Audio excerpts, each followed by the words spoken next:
Hello friends, welcome back. ಹೇಗಿದ್ದೀರಾ ಎಲ್ಲರೂ? So ಇವತ್ತು ಅಲ್ಹಮ್ದುಲಿಲ್ಲಾ 6ನೇ ರಂಜಾನ್ ಕೂಡ ಮುಗಿಯಿತು. ಸೊ ರಂಜಾನ್ ಹೇಗೆ ತುಂಬ ಫಾಸ್ಟಾಗಿ ಹೋಗ್ತಿದೆ ಅಂತಲೇ ಗೊತ್ತಾಗ್ತಿಲ್ಲ, ಶೆಕೆ ಬೇರೆ ಇದೆ. ಸೊ ಇವತ್ತು ಒಂದು ಸಿಂಪಲ್ಲಾಗಿ ಒಂದು ರೆಸಿಪಿ ಮಾಡ್ತಿದ್ದೇನೆ.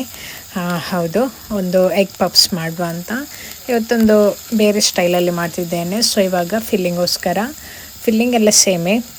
ಇವಾಗ ಆನಿಯನನ್ನು ಕಟ್ ಮಾಡ್ಕೊಂಡಿದ್ದೀನಿ. ಹೀಗೆ ಇದು ಲೆಂತಾಗಿ ಕಟ್ ಮಾಡಿಕೊಂಡ್ರೆ ತುಂಬ ಚೆನ್ನಾಗಿ ಬರುತ್ತೆ. ಹಾಗೆ ಒಂದು ಕಾಯಿಮೆಣಸು ಕೂಡ ಹಾಕ್ಕೊಂಡಿದ್ದೇನೆ.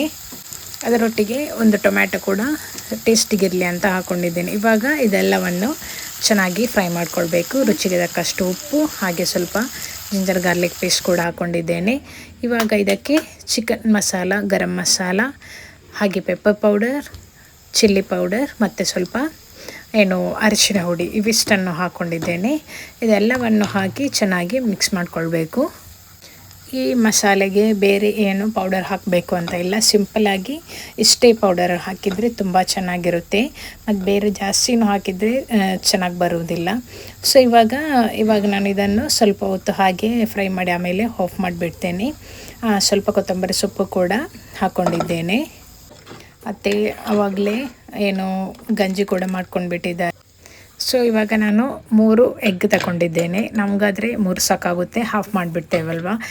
ಕುಕ್ಕರಲ್ಲಿ ಇಡ್ತಿದ್ದೇನೆ, ಯಾಕಂದರೆ ಬೇಗಾದರೆ ಕೆಲಸನ ಬೇಗ ಆಗಿಬಿಡುತ್ತೆ.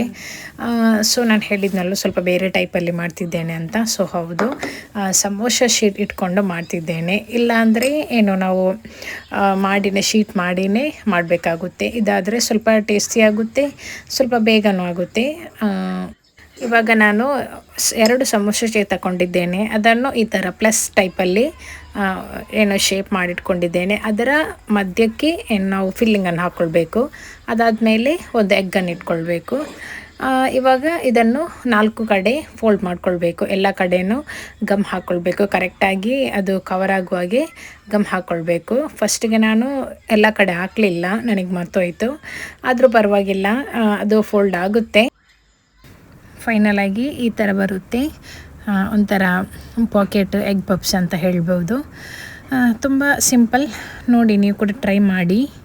ನಾನೊಂದು 5 ಮಾಡಿದೆ ಅಷ್ಟೇ, ಅದೇ ಸಾಕಾಗುತ್ತೆ. ಮತ್ತು ಎಗ್ ಬೇಗನೆ ಹೊಟ್ಟೆ ಫುಲ್ಲಾಗುತ್ತೆ ಅಲ್ವಾ. ಇವಾಗ ನಾನು ಫ್ರೈ ಮಾಡ್ತಿದ್ದೇನೆ.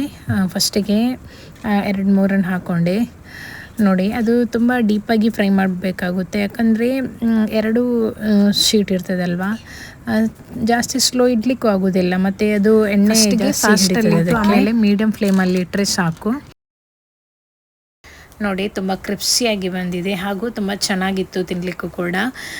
ಮತ್ತು ಈ ಶೀಟ್ ಇಟ್ಕೊಂಡು ಬೇರೆ ಬೇರೆ ಫಿಲ್ಲಿಂಗ್ಸ್ ಎಲ್ಲ ಹಾಕಿ ಮಾಡ್ತಾರೆ, ಚೀಸೆಲ್ಲ ಹಾಕಿ ನಾರ್ಮಲಲ್ಲಿ ಕೂಡ ಮಾಡ್ತಾರೆ. ನಾನು ಫಸ್ಟಿಗೆ ಈ ಥರ ಟ್ರೈ ಮಾಡಿಕೊಂಡೆ. ಟೋಟಲಿ ತುಂಬ ಚೆನ್ನಾಗಿತ್ತು.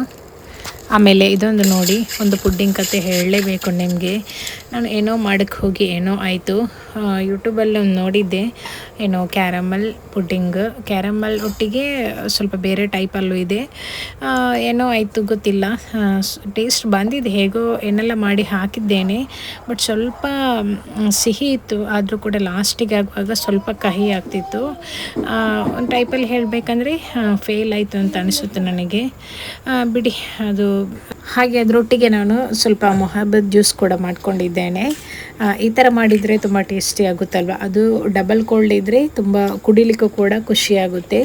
ಇವಾಗ ನಾನು ಅದಕ್ಕೆ 2 ಟೇಬಲ್ ಸ್ಪೂನಷ್ಟು ಶುಗರ್ ಹಾಕ್ಕೊಂಡು, ಹಾಗೆ ಅದರೊಟ್ಟಿಗೆ ಐಸ್ ಕ್ಯೂಬನ್ನು ಕೂಡ ಹಾಕ್ಕೊಂಡಿದ್ದೇನೆ. ಐಸ್ ಕ್ಯೂಬ್ ಮತ್ತು ಐಸ್ ಕ್ರೀಮ್ ಇದನ್ನೆಲ್ಲ ಹಾಕಿದರೆ ತುಂಬ ತಿಕ್ಕಾಗಿ ಬರುತ್ತೆ. ಇದು ತಿಕ್ಕಾಗಿದ್ರೇ ಟೇಸ್ಟಿ ಆಗೋದು. ಹಾಗೆ ಇವಾಗ ಇದಕ್ಕೆ ವಾಟರ್ ಮೆಲನ್ ಆ್ಯಡ್ ಮಾಡ್ಕೊತಿದ್ದೇನೆ. ಇದನ್ನು ಮಾಡುವಾಗ ಮಗು ತುಂಬ ಅಳ್ತಿದ್ಲು. ಅವಳನ್ನು ಸಮಾಧಾನ ಮಾಡೋದೇ ಒಂದು ಕೆಲಸ ಆಗಿಬಿಟ್ಟಿತ್ತು ನನಗೆ. ಸೊ ಇದಿಷ್ಟು ಇವತ್ತಿನ ದಿನದ ಒಂದು ಸ್ಪೆಷಲ್. ತುಂಬ ಸಿಂಪಲ್ಲಾಗಿ ಆಗಿದೆ. ಈ ವಿಡಿಯೋ ಅಂತೂ ತುಂಬ ಶಾರ್ಟ್ ಆಗಿರುತ್ತೆ.